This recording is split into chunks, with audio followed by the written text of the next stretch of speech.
I'm drunk right now. Ryan Brauninger and a new co-host today on a We Learn Wednesday edition of the B Team.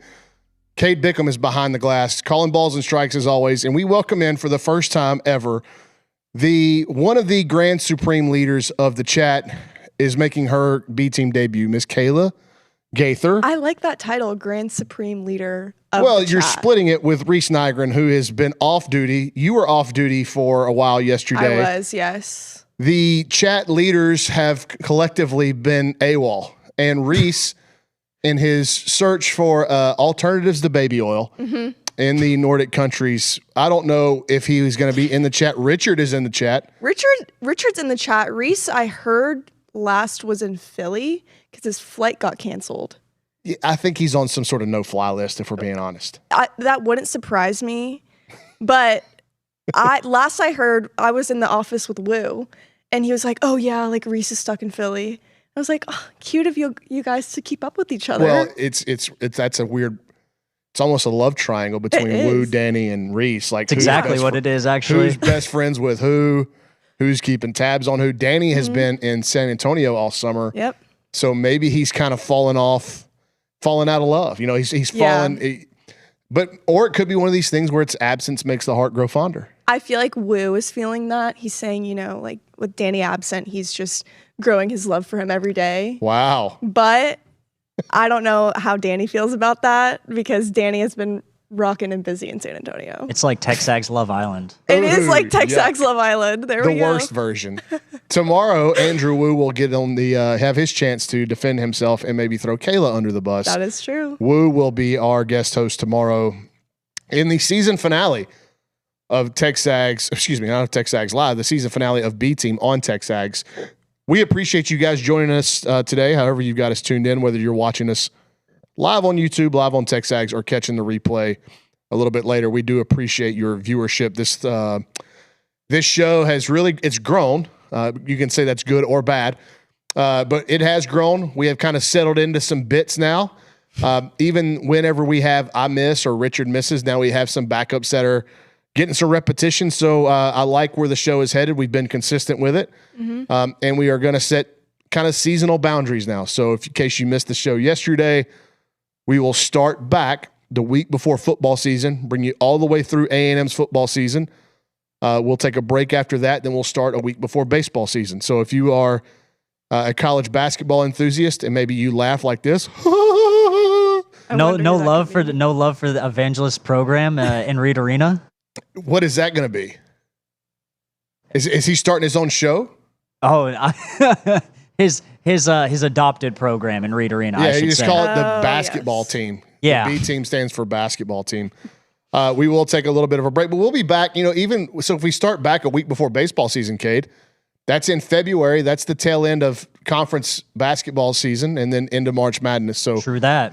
Hopefully we will be covering another Bucky McMillan run to March Madness. But hopefully we're covering a run to a little Sweet 16, Elite 8. That'd be awesome. Really nice. Be pretty awesome. We will continue the show next year all the way through the end of college baseball season, just like we're doing here. But Kayla Gaither, let's catch everybody up on how you got the esteemed honor not only to just sit in this chair, but where you from? How'd you get on with TexAgs? Just tell us your story real quick. So before I get into that, I just want to shout out Richard because he texted me and said, "Don't say the F word." So thank you, Richard, for the reminder. We have a low bar on this show, and Richard could not. That's the one.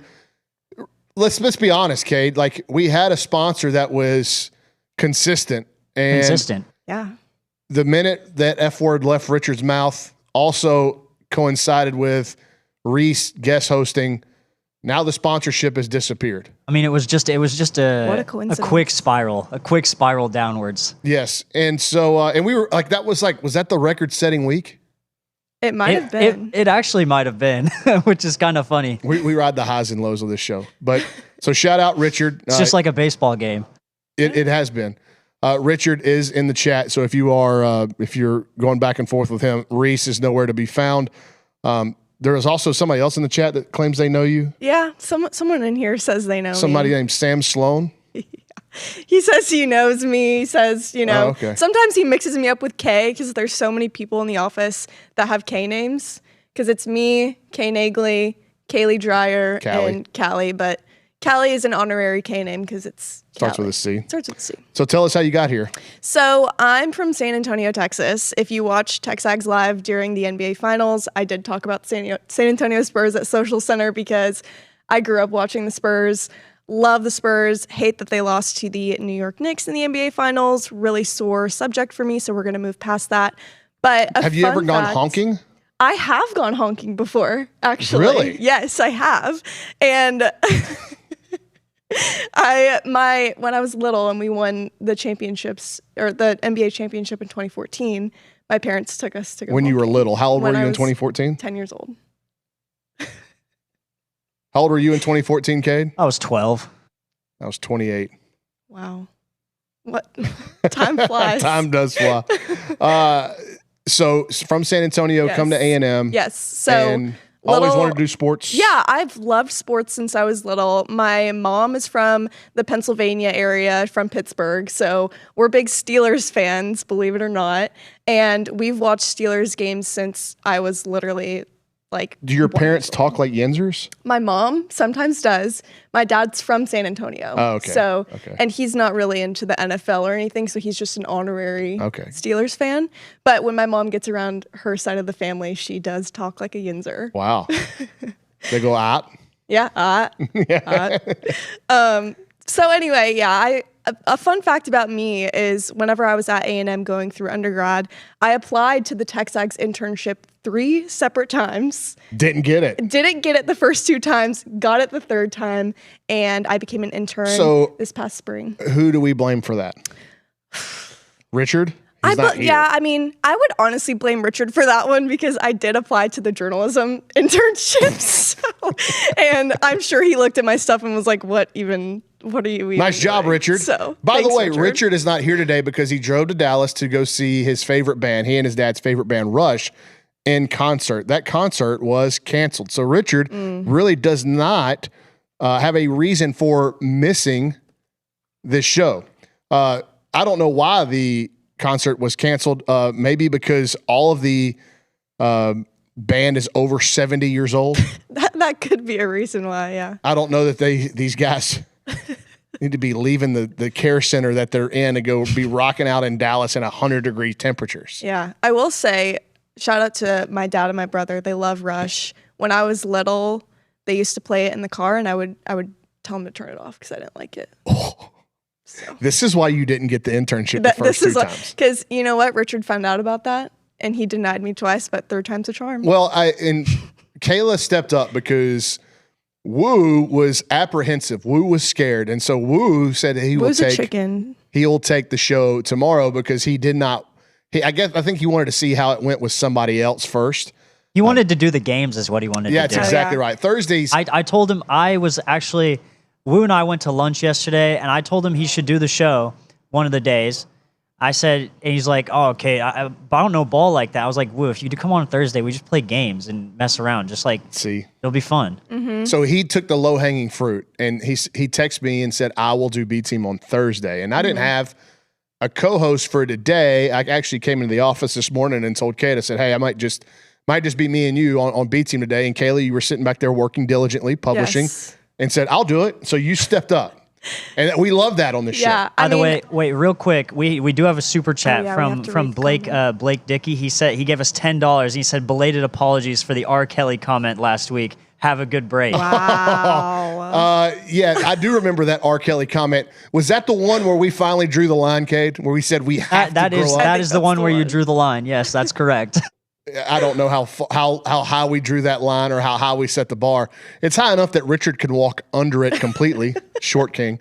But we appreciate that, Blake. Again, we are degenerates. Every piece of Cade Bickham's body is for sale. So we will slap ads all over his face, his chest, whatever you think, especially if you want to pay us money. We will read your degeneracy on the air. Send as long super as it's chats. not vulgar. Yeah. The R. Kelly comment was the line, so anything below that we will read. So just send over your super chats.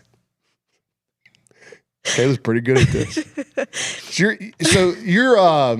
Do you have brothers? I have one brother. And is your dad kind of like a dude? Yeah, I would say. Well, okay. So you grew up with like some crude humor? Yeah, I did. And I will say my dad also, he has a YouTube channel of his own. He fixes cars and posts videos on YouTube. Hold on. Why haven't we had this on the show yet? Because he's taking a break from it for a little bit, so it hasn't been recent, but he used to be super into like fixing up Jeep Cherokees. That was his specialty? Oh yeah, we had an old Jeep Cherokee that he would fix up and make a YouTube video and put it on his channel. Has he done one, or does he like just love working? Oh, it's been multiple. What? Yeah. This is like a chef, like they're the dish that they're known for. Yeah. He could have picked any car in the entire world to work on and like make his baby and that make it his life work, his passion. Like that is a passion of his, right? Mm-hmm, yeah. It's a passion project. He could have picked any car in the world, Cade Bickham, and he picked a Jeep Cherokee. That's his YouTube channel. It's just called Todd G? Todd G 4228. And he fixes Jeep Cherokees in our driveway. How many subscribers does he have? He has 431 subscribers. Hey, that's pretty solid. More than B Team has. There you go. True. Because we don't even have our own YouTube channel. We have to leech off of the TexAgs channel. But I do appreciate Kayla Gaither stepping up. Yeah, I was sitting in Kay Nagley's chair today because Kay was at volleyball camp doing a ton of stuff. I mean, we have so much content coming from volleyball now, which I think is awesome because they won a national championship and they should be recognized so much for that. And I'm so happy we have so much volleyball stuff now. But yeah, she was at a volleyball camp. So I was taking over publishing today and I knew that B Team didn't have a guest. And I was like, you know what? Like, I might as well just do it. Like, love it. Whenever I first started interning, Kay, Richard, and everybody that was my boss just was like, say yes to everything. Like, that's how you that's how you move along in this job. And I was like, okay, like I'll say yes to everything. I've been here since 2016 and all the best interns that we've had were the ones that were present and just kept showing up to whatever. Mm-hmm. Even if it wasn't within their scope of what they were, on the job to do, interning to do. Just show up, and if TexAgs needs you to help move chairs out of the lobby, do that. That's how a lot of these people have stuck on. Richard's one of them. Richard's a perfect example of that. Cade Bickham has done a lot of different jobs here and has managed to stick around. Callie Garner, Kay Nagley, all of these girls. Kaylee Dreyer's another one. Kaylee Dreyer just kept showing up. I didn't even know what Kaylee did here. I was like, what do you even do here?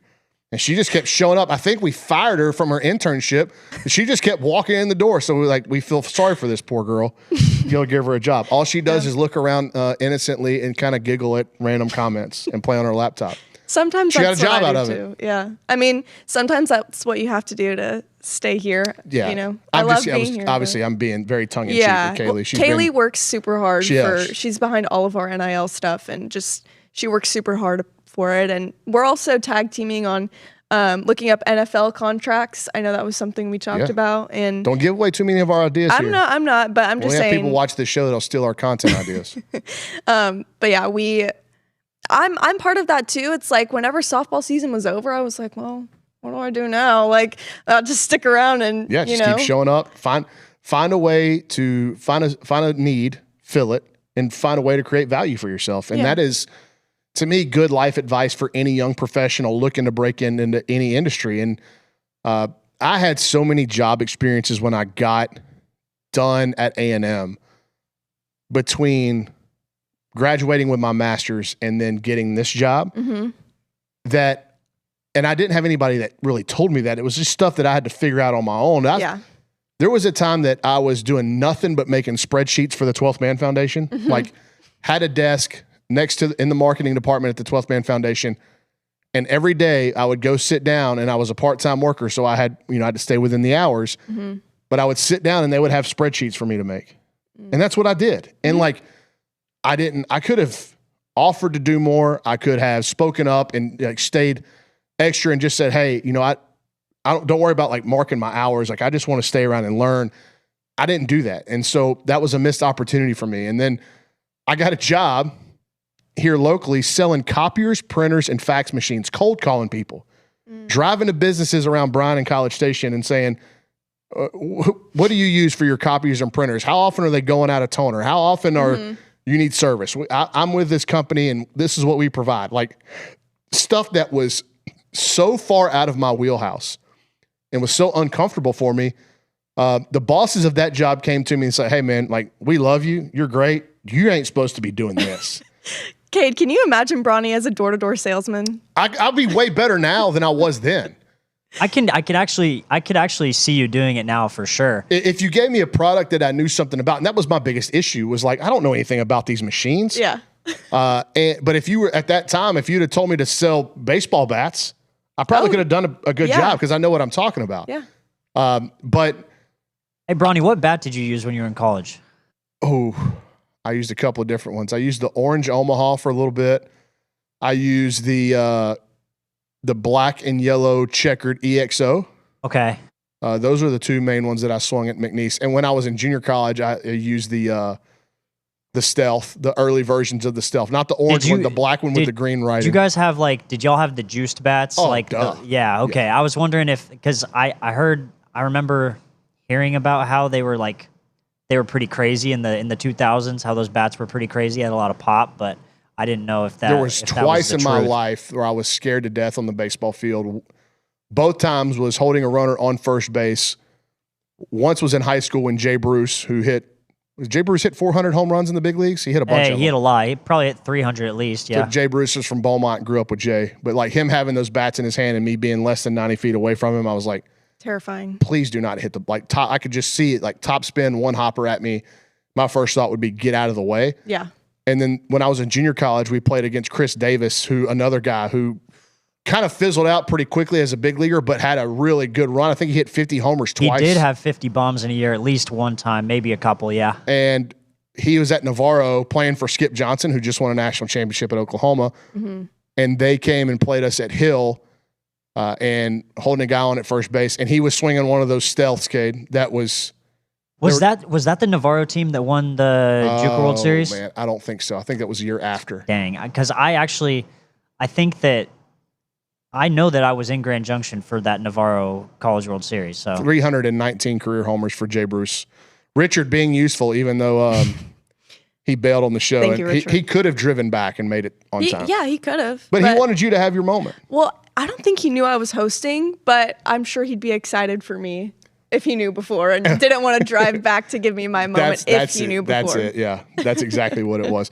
All right, so I did task Cade with prepping a bunch of stuff for today's show. I got it all ready, Brauny. And I wanted to make sure that we could fill the time and space without you being worried about what we were going to talk about. So I was nervous, I'm not going to lie. I included Kayla on the rundown today.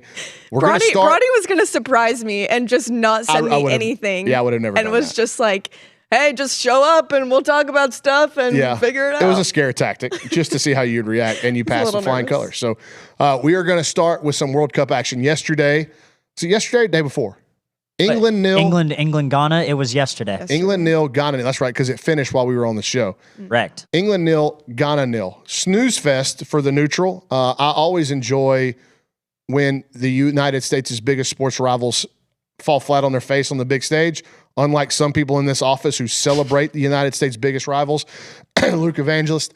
With his Mexico jersey. And his first pick overall was England in our office sweepstakes. Unbelievable. Look, but I don't blame him for that at the very least. He got the 5th pick, didn't he? Yeah. There were still plenty of teams available. I took Germany at 7. Yeah. I'm just saying, like. But if you have the stigma attached to you that you're a traitor and a Benedict Arnold and you don't love your country. Yes, that's a good point. See, so I didn't have that a bad move, bad PR move. Yeah. I didn't have any of that PR attached to me, so I chose Spain as my number 2 overall. That's fine. And it's a great pick.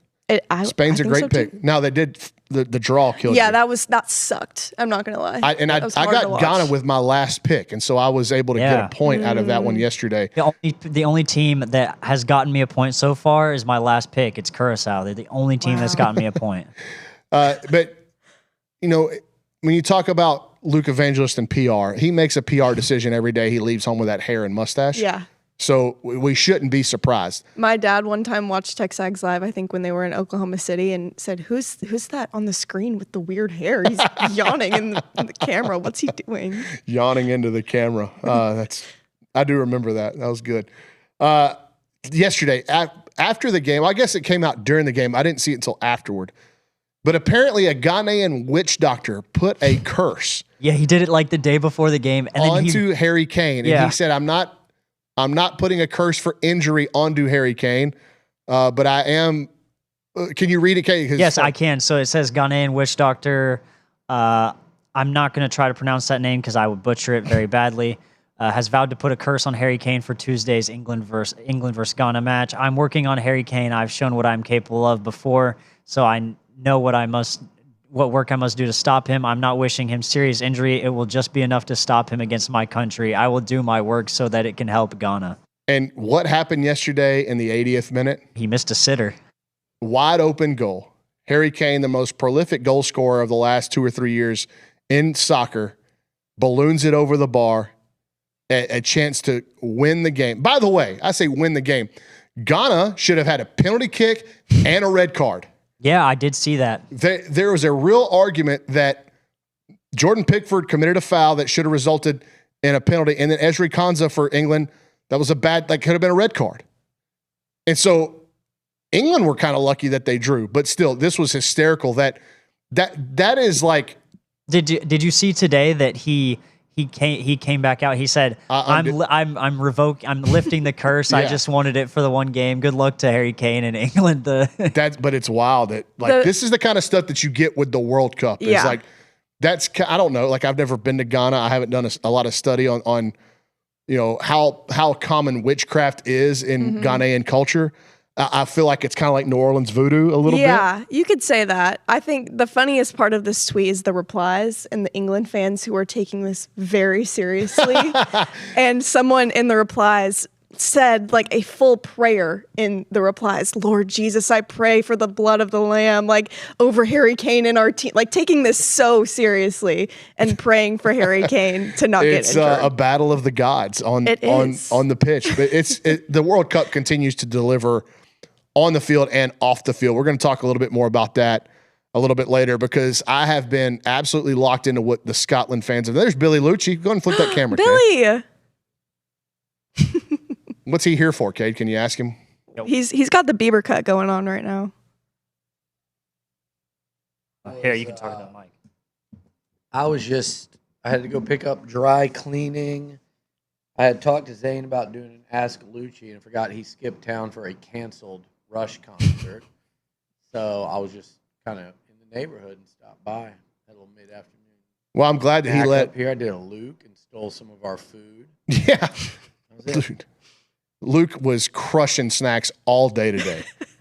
If you ever get a chance to monitor his food intake throughout the day at the office, he's the reason why we have to refill the snack drawer every week. So whenever I used to come do like late night sights and sounds for baseball and softball, I would eat the snacks up there, but I would realize that like they go by really fast. I never see anybody really eating them. All these snacks? Yeah, and then you look at Luke and it's like, oh, that's his 8th bag of Dots pretzels today. Yeah.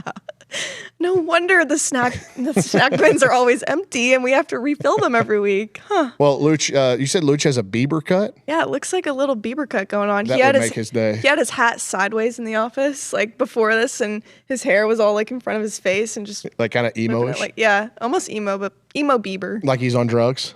Oh, yeah. Like Mac Jones? Good segue. Good segue. Okay, so if you haven't seen this video, this is another thing I put on the rundown.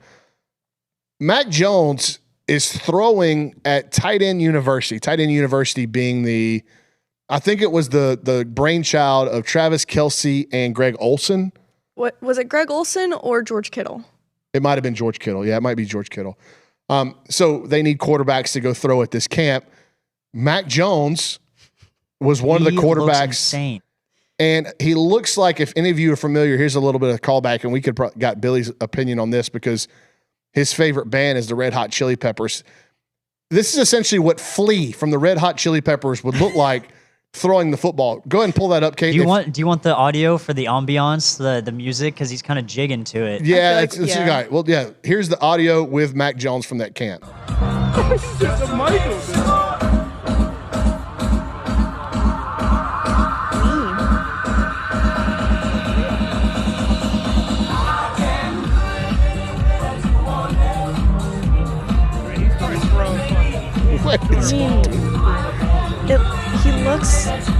like not an athletic person, but he's a quarterback for the 49ers.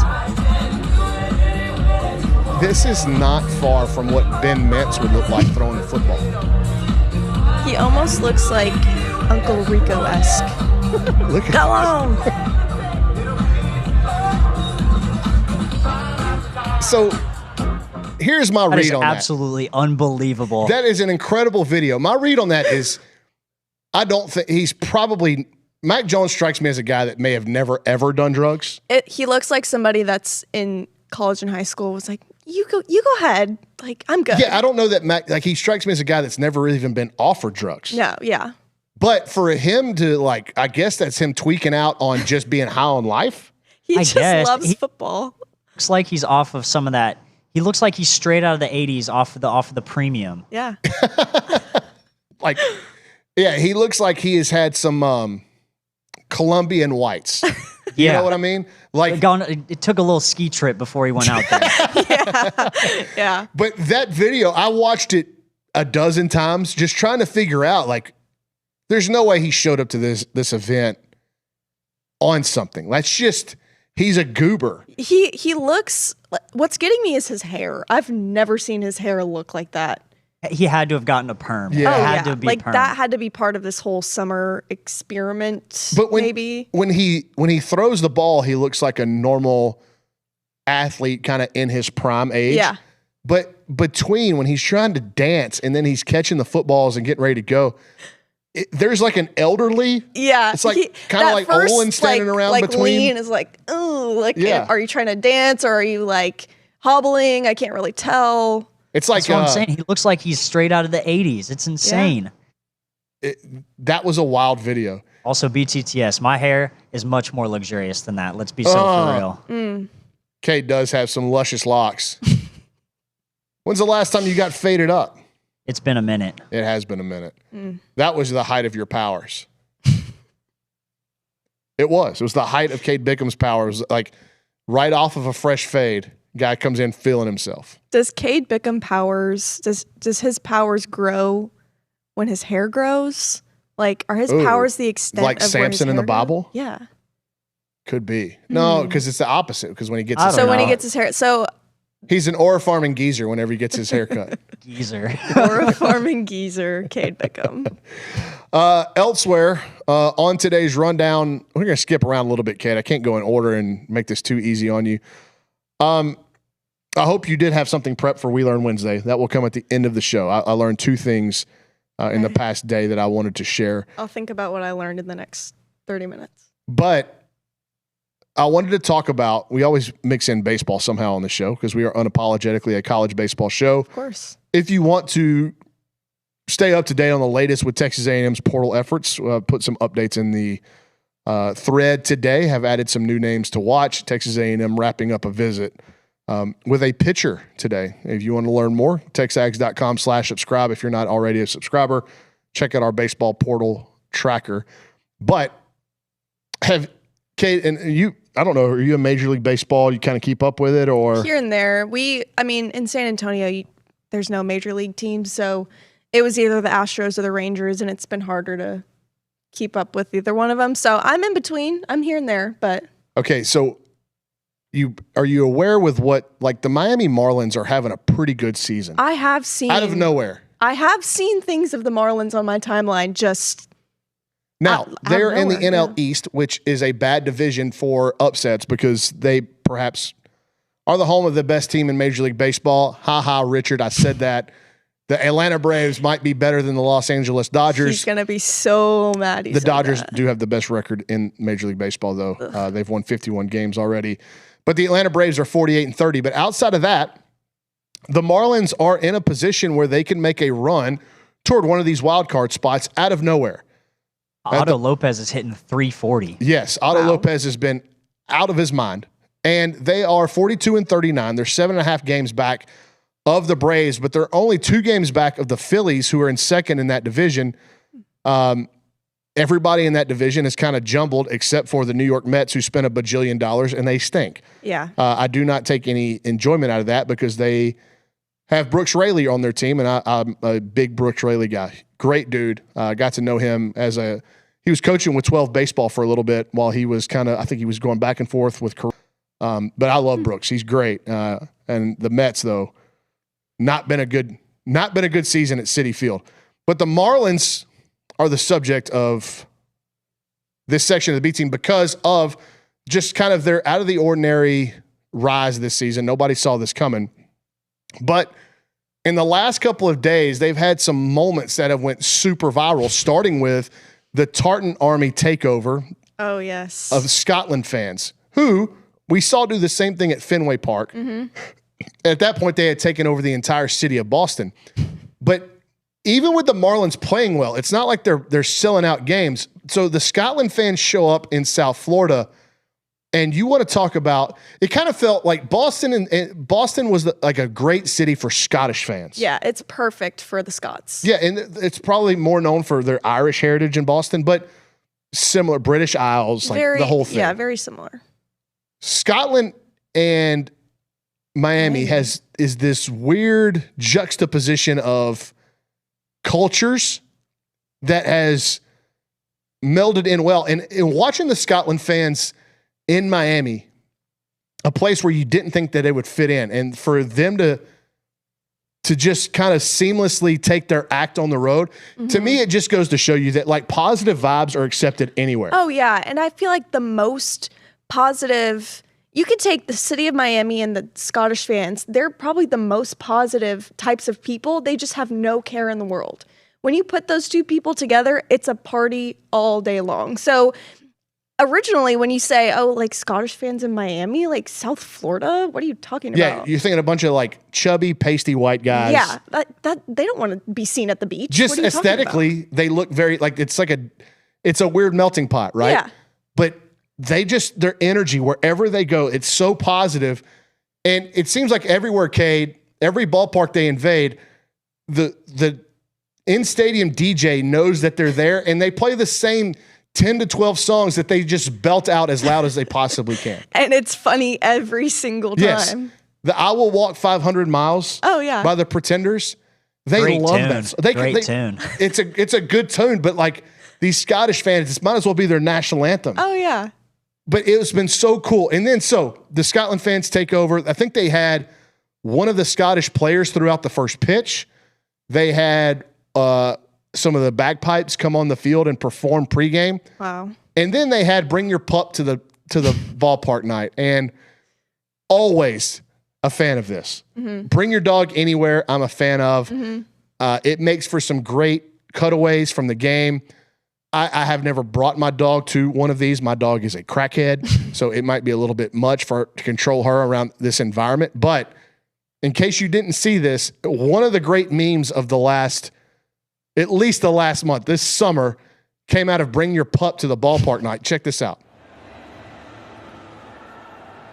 Look at the dog in the background.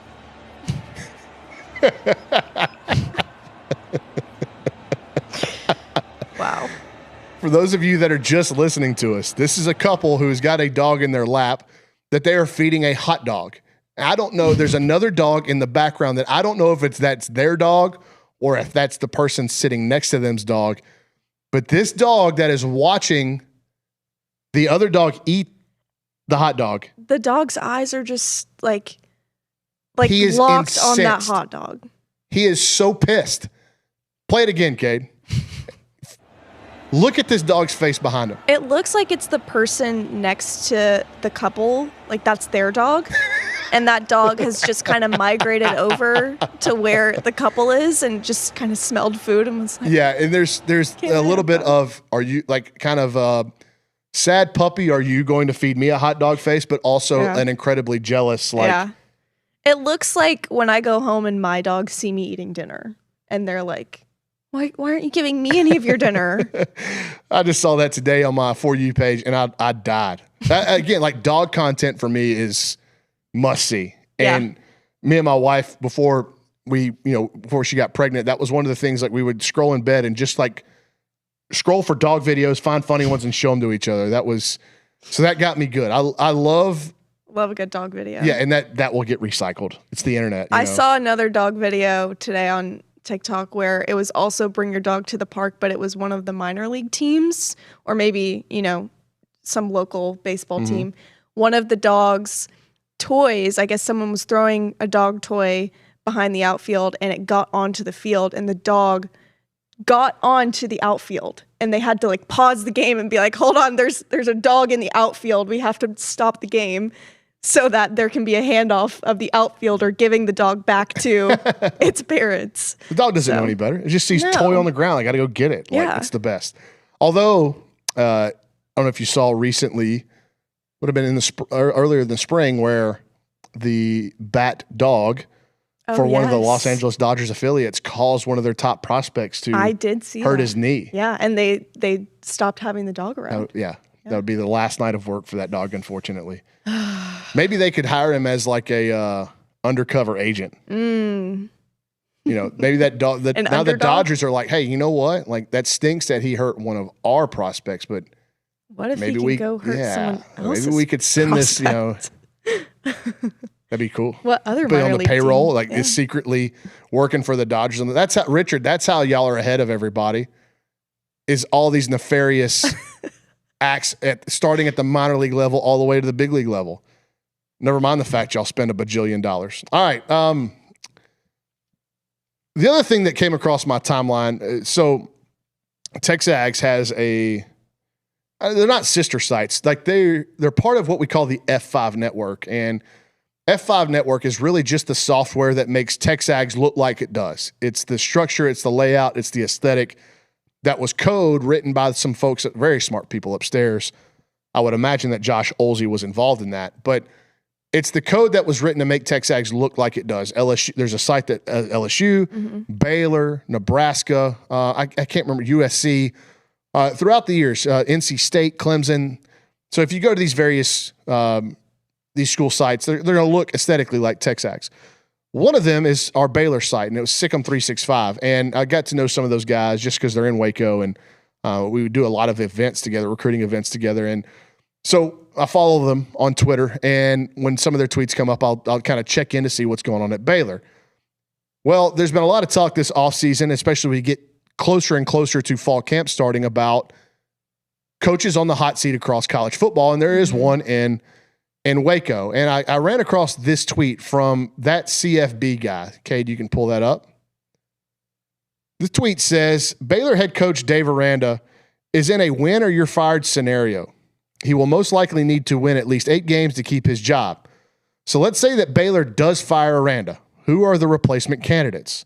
A few people I have talked to are thinking this along the same lines I am.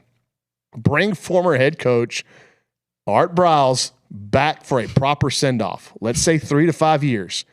He brings his son Kendall with him. Kendall is currently the OC at South Carolina. Let the two of them be together for a few years. When Art hangs up his whistle, Kendall takes over as the new head coach of Baylor.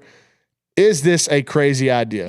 To which one of our Baylor 365 guys responded, you have a better chance of the Baylor president doing a keg stand at the 50-yard line during the pregame prayer. Wow. The fact that Art Briles' name continues to surface, not just for any college job, but for the Baylor head football coaching job, is outrageous. Insane. So what circles are you in to where you're talking to people who are thinking along the same lines you are, and that's the thought that you're having? Why is that the thought that you're having? Yeah, this guy doesn't know anything.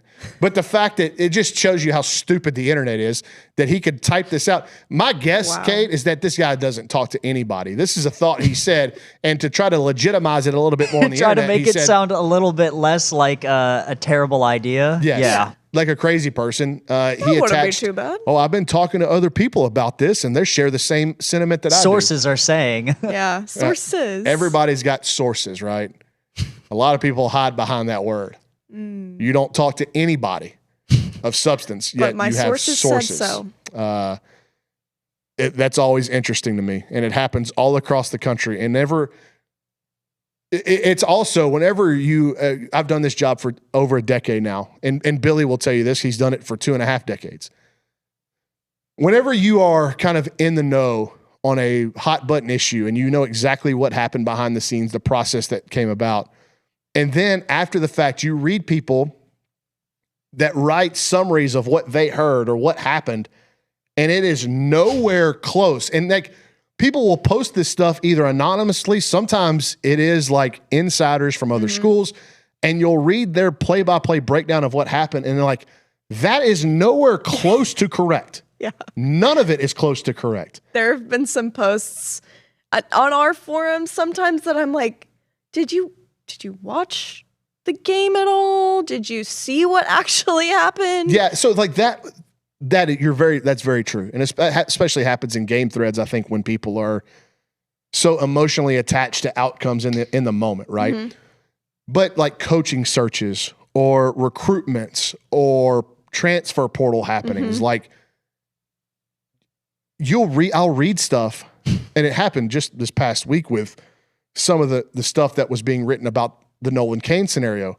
And I don't know where some of this stuff came. I didn't see an author, but somebody like took the time to write out a very, not detailed, but like, hey, this is what happened. This is why it happened. And I'm like, where are you getting there's this more truth information? in a Dr. Seuss book than this. Like, and I guess people like will just take that as gospel, but it's no different than this tweet right here. Like, I don't know who this guy is. It's that CFB guy on Twitter. I had no idea. Never had any interaction He's with just him. that CFB guy. And just reading this makes me believe that whoever, if he is indeed talking to other people, they know as little as he does. And then the Baylor, for the Baylor guy, that is a pretty stark denouncement of this idea, right? Because Baylor, obviously Baptist, they don't drink. Yeah. For him to say that there's a better likelihood that the Baylor president does a keg stand on the 50-yard line during the prayer. That's such a crazy comparison. Like there's a better chance of that happening. That would never happen in a million years at Baylor. Sure. And I thought it was a beautiful way to say this is complete garbage, and nobody in Waco is thinking this way. But it did get me thinking about some head coaches that are entering the season on the hot seat, and where do these guys fall on what are their expectations, not to like get their program back to what it is, but like to keep their jobs. And if you go, like, all you have to do is Google this, like college football head coaches on the hot seat in 2026. Lincoln Riley's like the first name that pops up. And he's been in there for a while. He's been in that conversation for a little bit now. And so what is the expectation for Lincoln Riley? Is it just making the playoff?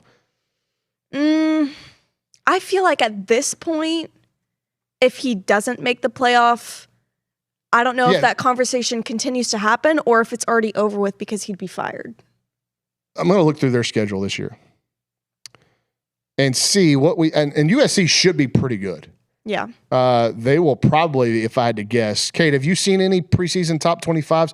I'd guess they're probably a top 15. In there somewhere. I have their schedule pulled up right now. Yeah, I've got it right here. So yeah, just off the rip, here we go. San Jose State win. Fresno State win. Louisiana win. Rutgers win. Starting off 4-0. Oregon. At home. They win that one, it'll start getting real with what they could do. That'll start the conversations about that they should be in the playoffs. Sure. That's the first real test. It does come at home at the end of September. Washington at Penn State. Going to be tough all the way across the country, but that's a brand new staff and an entirely new roster. Yeah. In College Park. All of the drama after the head coaching change, Yes. it's a question mark for sure. At Wisconsin, another coach that is definitely on the hot seat, Luke Fickell, probably win Is that he one. really, though? Do they really care? You bet your bottom dollar they care. Wisconsin's been good for a long time. Shouldn't they have fired him? Didn't they have the opportunity to do it last year, and they gave him they extended his contract instead? Did they extend it, or they just said they didn't want to pay the buyout? Remember, because Big Cat was on air talking about, he threw the president, he threw the AD under the bus, and it came back that this is actually a financial decision to keep Luke Fickell around. So just on Google AI, it says his contract runs through 2031, 2032. I don't know if that was an extension, but so they're on the hook for that for a while. So I think that's why they received extensions in 23 and 24. a 1-year extension in 23 and 24. So I think it was a 6-year deal, and then he got an extra year added on both of those seasons. Well, a lot of those, when they're adding years on, it's just for, and I don't know if it's how this is structured, but a lot of times they'll add years on for job stability to help either sell the program to high school players, portal players, or to other coaches. And it won't mess with the buyout. So it's just to, help them show stability, to help them recruit players and coaches, but it doesn't affect the buyout. But he's definitely on the hot seat. They've been awful since he's gotten there. And remember, that was praised as like a can't miss hire whenever they took him. You know who else is definitely on the hot seat? Who's that? Shane Beamer. We're going to get to him in just a second. So he's on the list. I'm looking at the rest of their schedule. Ohio State, this is USC schedule. Ohio State, Indiana, Maryland, UCLA. There's probably a couple of losses in there. This could be if they lose to Oregon, Penn State, Ohio State, and Indiana, and they're 8-4 and they're out of the playoff. Do they make a move? I think it depends on how they play those teams. I mean, if you go to Penn State and you play them close, will it be a question mark of they should have won that game because it's an all new staff, it's an all new roster? So that'll be a question mark. Ohio State, I feel like, is going to be better this year. They were in the playoffs last year. I feel like if you lose to them close, that's not really a question mark. It's more of a, okay, you played them really well.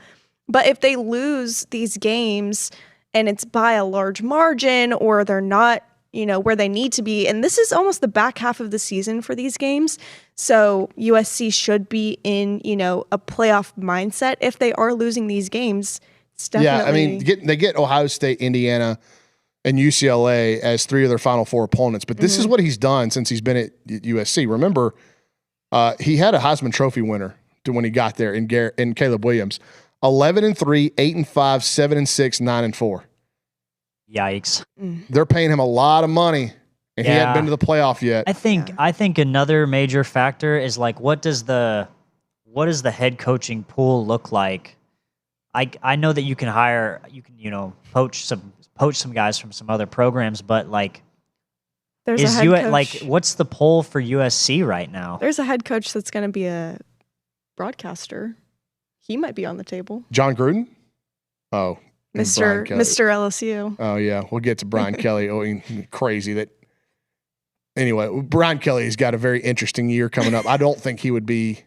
I don't think after his exodus at LSU. No, that was more of a joking manner. Yeah, for sure. I will say this, Kate. I think the better question that you're asking is what kind of stomach does USC have for hiring and firing a coach when they're on the hook for so much money?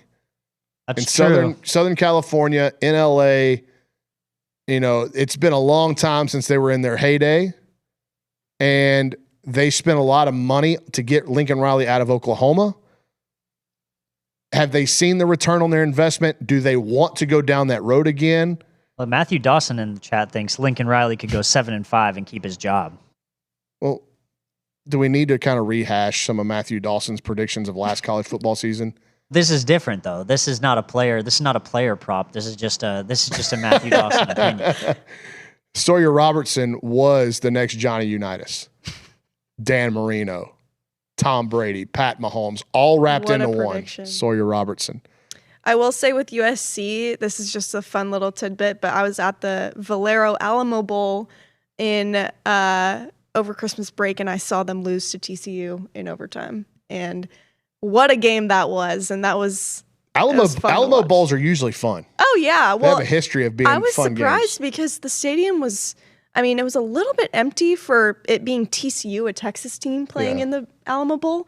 But I remember the year before when Colorado came, it was a party in San Antonio. It was, I mean, you got to see Travis Hunter. You got to see Deion Sanders on the sideline. Yeah. It was so fun. But yeah, they've redone the Alamo Dome a little bit, right? Not really. It's kind of a dump. It kind of is, yeah. But it's we go there every year. We go there every year for the Navy All-American Bowl. Yeah. And it's fun. But it is a little, especially it's like when you've got, AT&T Stadium in Arlington. And NRG is not great, but it's newer and it's got some amenities. The Alamo Dome is... But there's no reason for them to upgrade it. Like UTSA plays there and that's it. And it fits a lot of people in there. It's fun to be in there. The atmosphere is great. But when you're walking, when you're waiting to get into your seats, you're walking around trying to get food. You're like, yeah, it's kind of grimy in the concourses. And I graduated in the Alamo Dome. And so it felt kind of like, oh, I'm in a basement graduating. We mentioned Luke Figgle on the hot seat. Now, so I'll let Kay take it away for Mr. Shane Beamer. What does it have to look like for the Gamecocks? Geez, hold on. Let me pull up their schedule first because I think that's an important factor here. The Aggies go to Columbia. Yes, they do. They do. So first is Kent State. Yes, Kent State. Then they have Towson.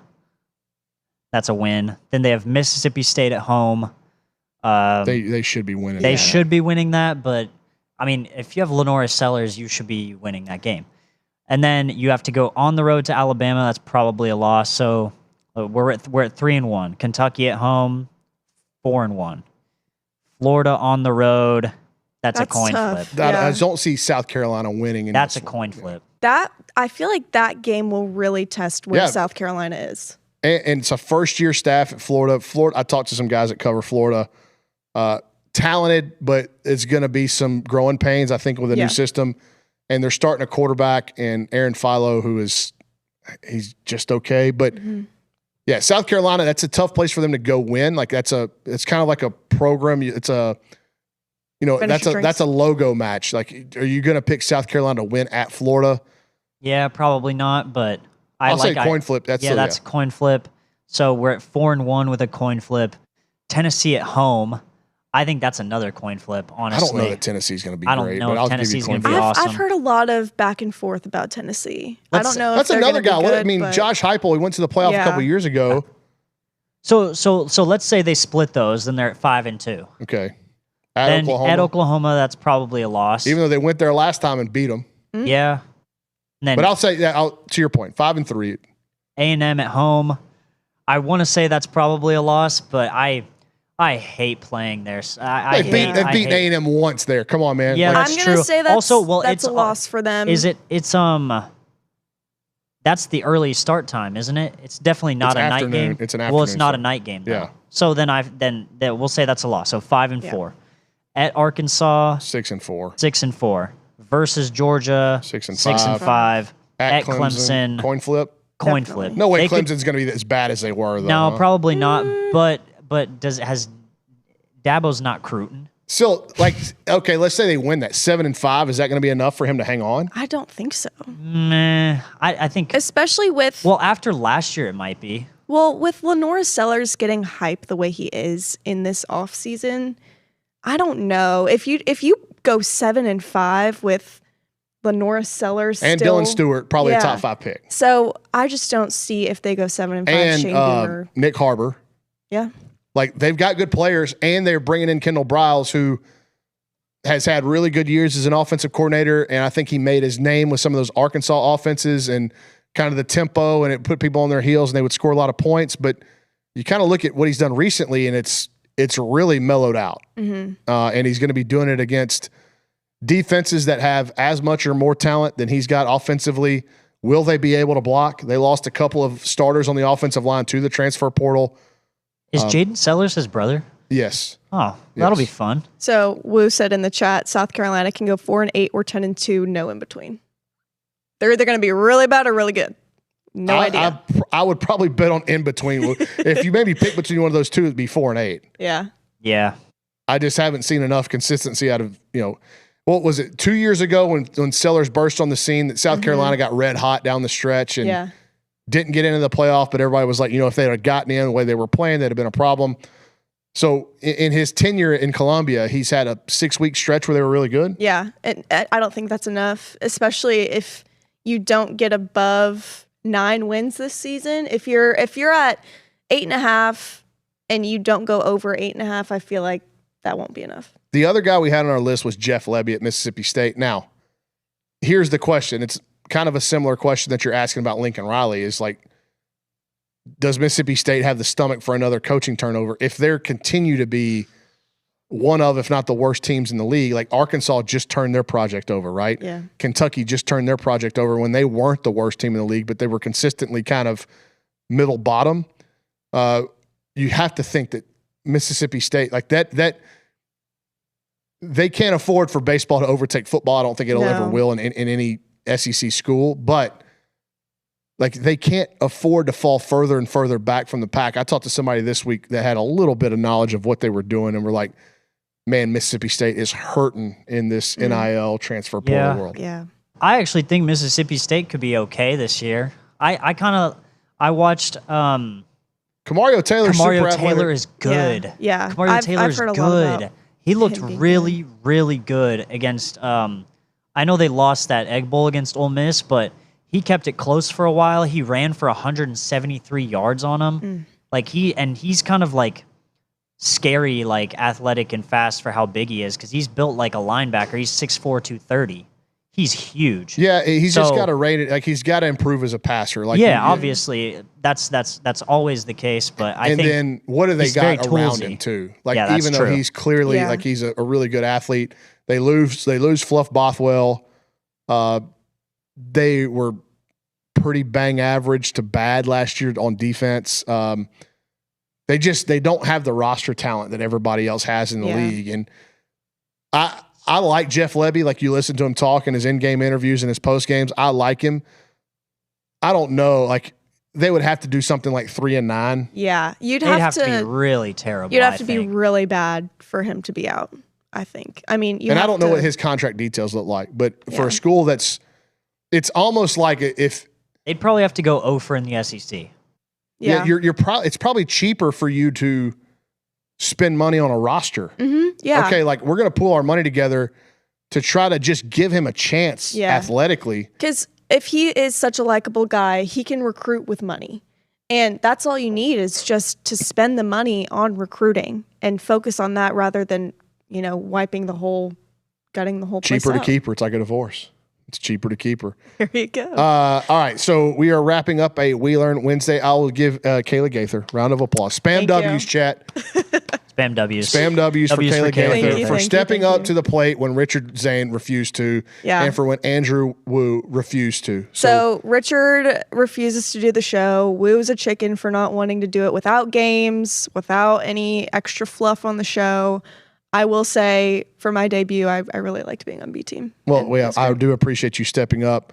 The chat is spamming W's, especially some guy named Sam. Who's that guy? I wonder if you have any sort of connection to that guy. All right, so We Learn Wednesday. Richard spamming chats, trying to get himself back into the good graces of the people. Again, mysteriously, Reese Nygren absent. I bet Reese Nygren is somewhere over the Atlantic Ocean right now. Oh, do you think he's flying now? Maybe he. I would assume so, but who knows? If he's not in this chat, I'm assuming he doesn't have cell service. Now, I know that Malort is traditionally a Chicago spirit, but isn't it Swedish? Like, isn't it made in Sweden? Do you know what Malort is? I don't. Jeppson's Malort is the Swedish word. It's the Swedish word for Malort is the Swedish word for wormwood. Oh. Which is the key ingredient in Bosk. Malort is extremely low in thujone, a chemical that is found in absinthe and similar drinks. So Malort is a Swedish liquor. These are all Swedish words that I have no idea what they mean when I'm trying to look this up live and on the fly. Is introduced in Chicago in the 1930s. So maybe he doesn't get any Malort, but they do have the surströmming over there, which is the canned fish that makes people barf when they open it. Ew. That may be what Reese Nygren's looking for because it comes in like this jellified liquid. Maybe that's his new baby oil. Fermented juice of dead and rotting fish. Wow. Which might improve his overall situation if we think about it. It might. If he ever brings that to the office, I think I wouldn't ever come be back a great until B it's team gone. bit. It would be, and I would not be here. Do you have anything for We Learn Wednesday, Cade? So, for Cade, go ahead, Cade. Sorry. Yeah, sure. I got something real quick. Whoa. So you read the rundown. No. Yes, you did. No, I didn't. See what she said? No, what did she say? She goes, "I'm not trying to steal your thunder. Ooh. I learned where Steal Your Thunder comes from." Oh, this She is a did good read the wheeler rundown. one. She has a good segue. I read it, but I only read Steal My Thunder. Okay, so Steal Your Thunder. I'll just go ahead and go jump ahead. in right now. Go ahead. Steal Your Thunder. It comes from whenever the plays were very popular, like you obviously know movies and there was early 18th century, 19th century plays were very popular. It was something people would go and do, and they were always striving to make them as realistic as possible. So, and I don't know where this happened. This just came across on my scrolls. It was a lady talking about it.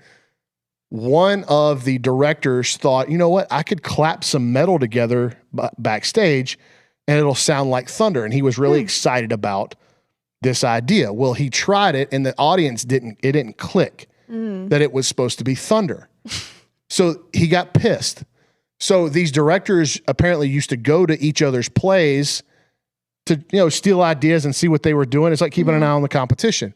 So he goes to another play and he hears somebody else using the metal to recreate the sound of thunder.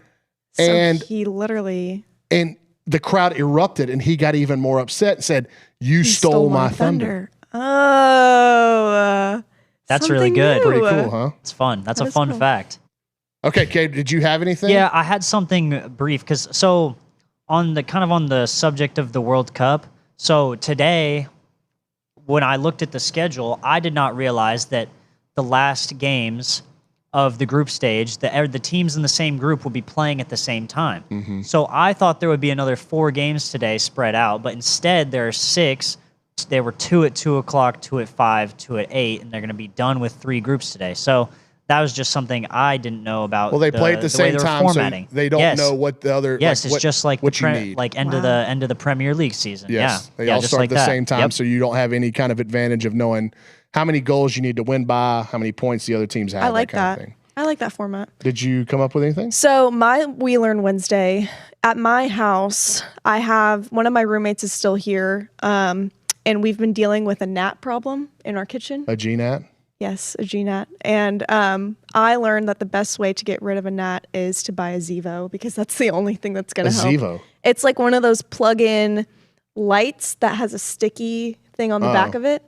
And I have one in my room now, and I have one in my kitchen. And we have tried absolutely everything to Are get rid of gnats the not gnats. similar to fruit flies in that they will be attracted to They kind of soapy are. water? Yes, and we've tried soapy water. We've tried apple cider vinegar with a trap, and nothing has worked except for the Zevo. Wow. It's the only thing that works. So Zevo. that's what this I learned. program is up for a sponsorship. Hey, Zevo, You're not going to sponsor get us. a better endorsement than right there from Kayla Gaither.